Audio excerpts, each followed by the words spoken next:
Okay, so about 3 weeks ago, Topps posted a video on their social media that showed a meteor crashing outside of a card shop, and it mentioned that it was sighted from France to San Antonio, so it was obviously something Wemby related, and of course we now know that it was the Topps Mercury Victor Wembanyama product. And this was right around the time the new Fanatics Chrome release came out, so as you might expect, the comment section was not impressed. For example, former MLB player and current collector Evan Longoria chimed in. He wrote, "Hopefully the meteor brought the licensing for all the old cool products we all want to see." I think it's safe to assume he's talking about the NBA license there because technically they can already make all the old Topps products they want. And as I've said before, while having NBA and team logos on stuff would be nice, it's not all about the licensing. There are a lot of other issues we need to address. Anyway, Topps revealed more info about this product shortly after when they showed us one of the big hits, which is a 101 Superfractor dual auto of Wemby and LeBron James. And while the reactions to this one were mixed, I'd say the comment section was a little more favorable this time around. And I think it's a pretty good looking card, to be honest. They chose a design that hides the fact that they can't use any of the team logos. So, while we still didn't know much about the product in general, it looked like there was going to be some nice stuff in there, or at least another lottery ticket that everyone's going to want to chase this time around. That seems to be the new Topps model. Eventually, the rest of the details came out. I believe boxes started out at $8,000, although the ones I've seen since then are higher. I haven't actually shopped for one, but I think at one point I stumbled across a listing for one at $10,500. The Topps website has the breakdown for everything that comes standard inside one of these 8-card boxes, and before I give any sort of commentary on the product, I want to try and run you through those. So, to start off, you get one autographed relic numbered to 99 or lower, and all the numbered to 99 versions I've seen are napkins, which all your favorite breakers and resellers are calling patches. I'm not going to beat a dead horse here. I've made an entire video about this before, but there's a big difference between the two. And it's not just semantics. Now, to Topps' credit, on the checklist and everywhere else I've seen, Topps is labeling them correctly. And also, to Topps' credit, there are a couple other things about these relics that I really like. Number one, they're all game worn. Two, they list the game date on the back. And three, some of the jerseys they've acquired correlate to noteworthy moments from Victor's career so far, such as his regular season debut and his 1,000th point game. I don't know how many jerseys Victor actually wore in his debut, but if they bought the debut jersey that got auctioned on Sotheby's, it cost them $762,000.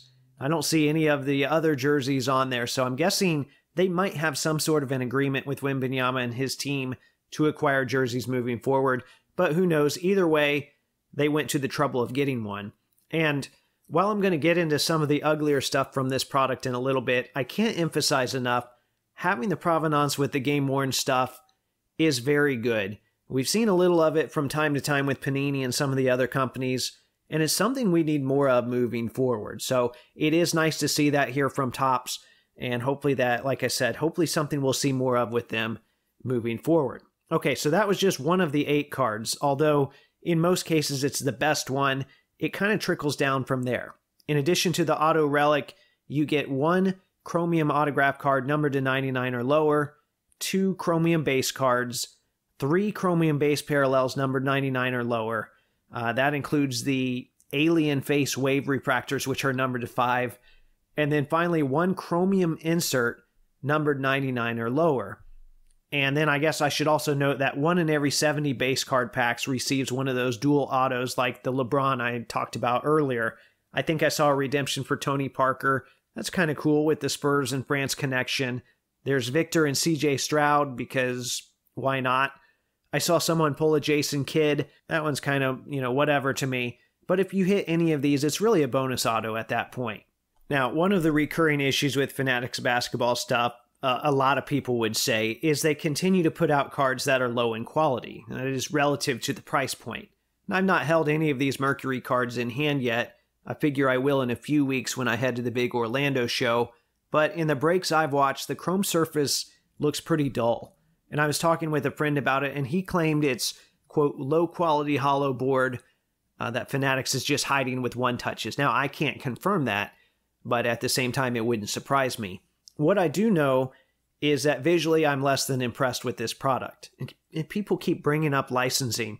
Yeah, it's getting kind of old, but it's also warranted because on most cards, they didn't go out of their way to atone for the lack of logos with some sort of creative design. We mainly just saw that with the lottery ticket dual autograph with LeBron.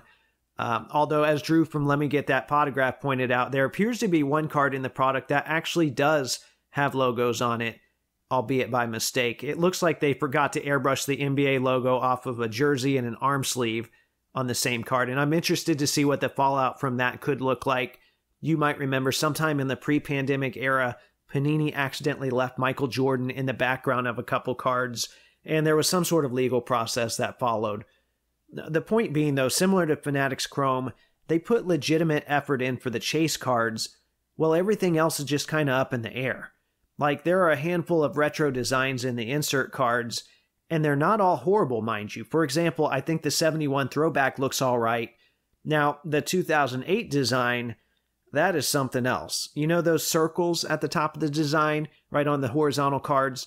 Instead of the original, which has the word Topps, which, mind you, they could still use because this is a Topps card, it says Wingspan. And then it's a picture of Wemby with his arms stretched out, which fully exposes that blank jersey. Honestly, the first time I saw it, I thought it was a custom card. To me, it just looks so bad.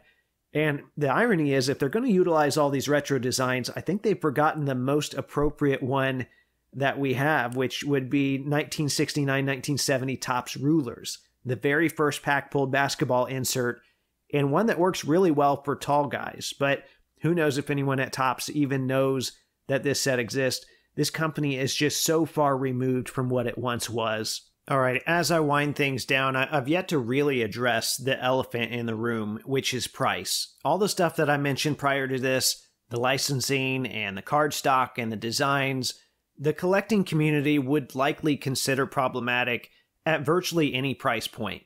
But when you package all that up and charge just insane amounts, I feel like manufacturers are pushing this thing to the limit in ways they haven't before.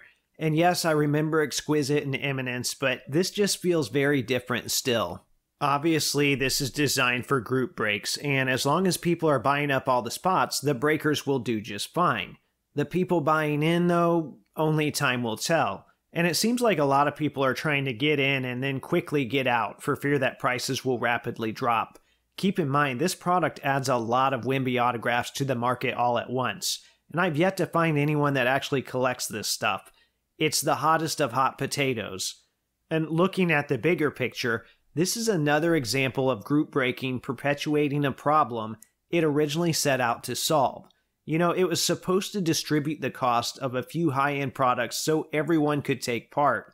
Well, over time it has enabled manufacturers to churn out an abundance of products while at the same time pushing prices to unbelievable heights. This whole gambling culture is really getting out of control. And don't get me wrong, I know every pack or every product is a gamble of sorts, whether it costs $1 or $1,000. Exquisite was a shock when it originally came out at $500 a box, and yeah, monetarily people lost out, but at least there were quality cards across the entire product. This has turned into, what's the least number of cards we can pack out for the highest possible price?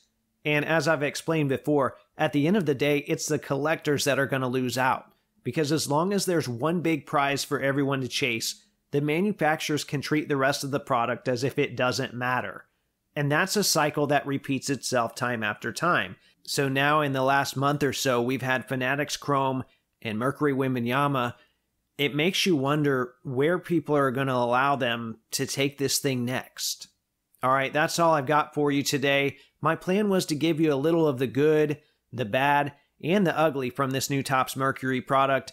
As always, I'm just one collector with my own preferences. I encourage you to look into this product for yourself to see if it looks like something you'd want to buy. Before you go, make sure to like, comment, and subscribe. Remember, there are new episodes of the audio podcast that come out every Thursday. And as always, thanks for watching.